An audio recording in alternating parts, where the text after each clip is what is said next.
Il y a toujours autant de passion autour de l'automobile. Une voiture, ça fait rêver, ça continue de faire rêver. Mais je pense que la Formule 1 doit à nouveau se positionner dans le cadran du rêve.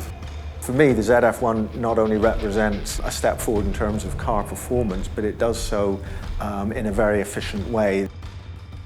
On aurait pu faire uniquement une étude stylistique. On s'est tous mis d'accord pour que ce soit plus que ça. Il faut que les voitures soient belles, mais on a voulu raconter une histoire qui soit crédible sur le plan technologique et sur le plan des règlements. Dans le début des années 80, l'arrivée de Renault en Formule 1 a accompagné en fait une vraie histoire d'innovation avec le turbo. Et des années plus tard, plus personne ne se pose la question et l'utilisation du turbo en Formule 1 est toujours connotée et associée à Renault. The fact that the driver is the hero is an idea that actually highlights the driver rather than the car.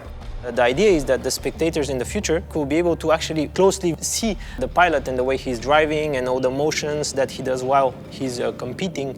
From that point on, we have a 3D printed see-through cockpit which allows to see what's actually happening within the car. The ZF1 asks questions about how we should take the technology forward. Should we reintroduce the ability to have four-wheel steering? It would represent a sea change in technology in Formula 1.